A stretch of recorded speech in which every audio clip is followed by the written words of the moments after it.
So when she stayed on that bathroom floor, it challenged a core belief I'd carried for 20 years. And challenging a core belief feels destabilizing, even when it's positive. Because if she wasn't going to leave, then I had to confront something scarier. Maybe I was worth staying for. And that's a much harder thing to accept when you've built your identity around being difficult to love. The shift. A week after I got sick, I took a walk alone. Clear head, cold air, and I asked myself something honestly for the first time. If she left tomorrow, would it be because she didn't love me or because I pushed her away? The answer hurt, because it wouldn't be about her feelings, it would be about my fear. And I saw the future clearly for the first time. Two paths. Path one, keep doubting, keep testing, keep asking, are you sure? Eventually wear her down until she actually does leave, and then say, see, I knew it. Path two, accept that love is a risk, accept that staying is a choice, accept that I don't control whether someone leaves, but I do control whether I make staying unbearable. That was the awakening. I wasn't powerless, I was self-sabotaging, and that realization was both painful and freeing. The ring. I didn't tell her right away. Instead, I made an appointment with a therapist, booked it without announcing it, didn't ask her to praise me for it, just did it. And when I got home, she was cooking, hair tied up, music playing softly, normal, beautiful, consistent. I stood in the doorway for a second, just watching her. She turned around. Why are you staring at me like that? Because I almost lost you. Her brow furrowed. You didn't. I could have. She walked over slowly. What's going on? I'm done trying to convince you that you don't love me. She let out a quiet breath. Good. I booked therapy. Her eyes softened. I'm proud of you. Don't be proud yet, I said. I'm just trying. That's all I ever wanted. And that's when I knew. Not because she cleaned me, not because she stayed one bad night, but because she didn't weaponize my weakness. She didn't say, see, you need me. She said, fight with me, not against me. That's partnership. That's marriage. So I bought the ring 3 days later. Not flashy, not massive, just simple, steady, like her. The proposal. I took her back to the park where we had our first real date. Same bench, same tree overhead. She sat down and squinted at me. You look nervous. I am. Why? I reached into my jacket pocket. And suddenly, all the fear was gone. Because this wasn't about desperation. It wasn't about clinging. It was about clarity. I thought you'd leave, I said quietly. What? She blinked. That night, on the bathroom floor, I thought that was it. Her face softened instantly. I wasn't going anywhere. I know that now. I took the ring out. I don't want someone who only loves the good days. I want someone who's in it when it's messy, and you already proved you are. She covered her mouth. You idiot, she whispered, tears forming. I don't want to keep asking if you're sure. I want to build something we're both sure about. I got down on one knee. Marry me. She didn't answer right away, and for half a second the old fear tried to creep in, but I didn't let it, because love isn't proven in speed, it's proven in choice, and she chose. Yes, she said through tears. Of course, yes.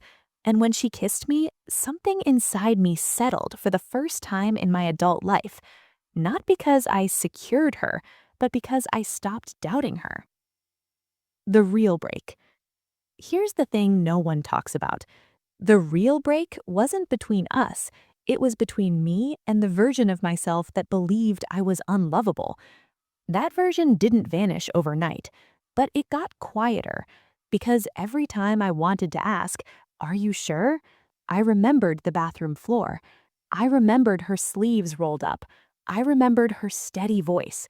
I know exactly who I love. And slowly, I started believing it. Marriage didn't fix me. Let's start there. It didn't magically erase depression. It didn't silence anxiety. It didn't delete the part of my brain that prepares for loss. What it did was remove the illusion that love is fragile by default. Because for years, I treated love like glass. Handle carefully, expect cracks, prepare for shattering. But she treated it like wood, solid, weight-bearing, built to last. And somewhere between therapy sessions and quiet Tuesday nights folding laundry together, I realized something. I had spent most of my life trying to prevent pain. She was teaching me how to tolerate vulnerability, and those are two very different things. The first real test after marriage. About 6 months into our marriage, I had a setback. Work stress, lack of sleep, a depressive dip that felt like gravity. I caught myself doing it again, becoming distant, short answers, less touch, less eye contact. But this time, something was different. Instead of waiting for her to confront me, I said it first. "I'm slipping." She looked up from the sink. Okay. Not panicked, not irritated, just present. "I can feel myself pulling away," I admitted. "Are you pushing me away or are you struggling?" she asked gently. "I'm struggling," I said. She nodded. "Then let's handle the struggle. Don't make me fight ghosts." That hit deep. Don't make me fight ghosts. For so long, she'd been battling imaginary future versions of herself leaving, battling scenarios I invented, and she was tired of fighting things that weren't real. That's when I realized something powerful. She wasn't staying out of obligation. She was staying because she wanted to. And if she ever didn't want to, she would say it. She wasn't fragile. She wasn't confused. She wasn't secretly waiting for someone better. She was choosing me in real time. And that realization built something inside me that no reassurance could ever. Security. The glow-up no one sees. There was no dramatic body transformation, no six-pack reveal, no viral career moment, no ex crawling back begging. The glow-up was internal. I stopped asking for proof. I stopped bracing for exit signs.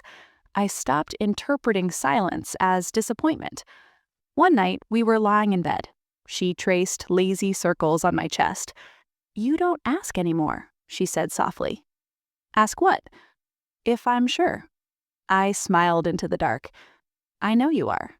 She kissed my shoulder. "Good." That one word held more weight than any grand romantic gesture. Good. Not relieved, not exhausted, not defensive. Good. Because she had been waiting for me to trust her. Not in theory, in practice. Something else happened slowly. She started leaning on me more. Before, I thought she was the stable one, the strong one, the emotionally grounded one. But once I stopped making her constantly reassure me, she had room to show her own vulnerability. One night after a rough day at work, she came home quiet, sat on the couch, didn't say much. Old me would have spiraled. "Are you mad at me? Did I do something?" Instead, I just sat next to her. "What happened?" And she told me. About a kid who didn't respond to treatment, about feeling helpless, about questioning herself. She cried. And for the first time, I wasn't the one collapsing. I held her, ran my hand over her hair the way she used to rub my head, and I understood something profound. Security is contagious. When one person stops panicking, the other person feels safe enough to soften. That was the real justice, not revenge, not dramatic vindication. Balance. About a year into marriage, she posted a candid photo of us on Instagram. Nothing staged. We were in sweatpants, messy kitchen behind us, her laughing at something I said.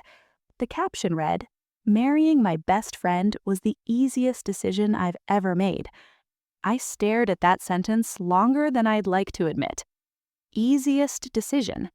I walked into the living room. "You really feel that way?" She raised an eyebrow.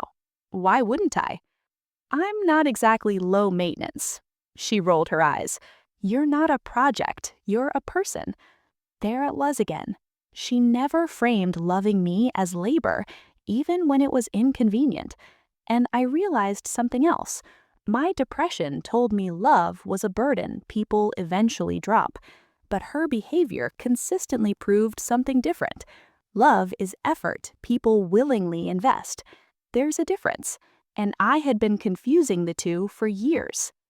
The final boundary. A few months later, during an argument about something stupid, dishes, I think, I caught myself about to say it again. You don't have to stay if... I stopped mid-sentence.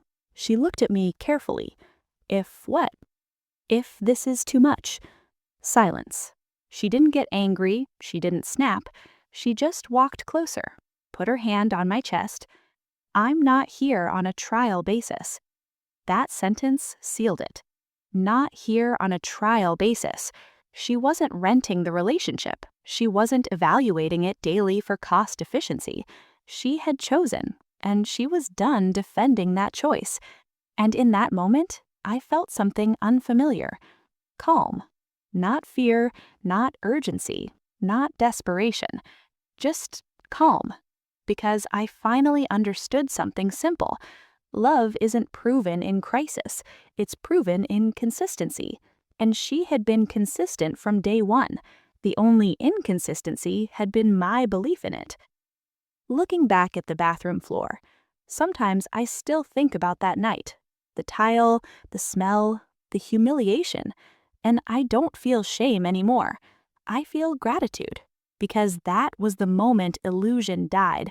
The illusion that I was secretly unlovable. The illusion that love disappears when things get ugly. The illusion that I needed to test someone to confirm they'd stay. That bathroom floor wasn't my lowest point. It was my turning point. Because she didn't leave when it was inconvenient. She didn't recoil when it was unpleasant. She didn't question her choice when it was messy. She rolled up her sleeves and stayed. And I finally did the same. How many of us sabotage the very thing we're afraid to lose?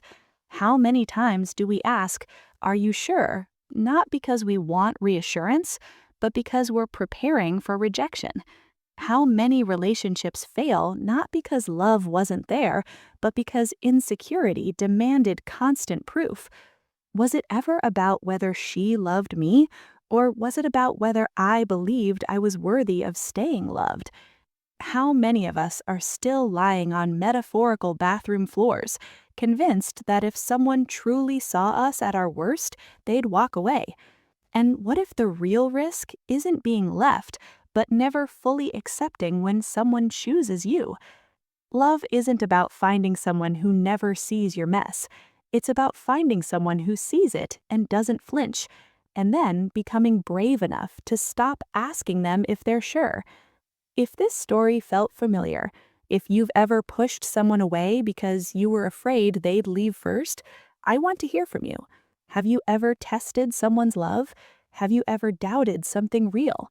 Or are you still waiting for someone to prove they'll stay? Drop your story in the comments. This is what we do here at the Breakup Stories. We tell the raw ones, the uncomfortable ones, the ones that don't look perfect on the outside. If this resonated with you, like the video, subscribe, and stick around, because the next story, that one might be about the person who didn't stay, and that one hurts differently. I'll see you there.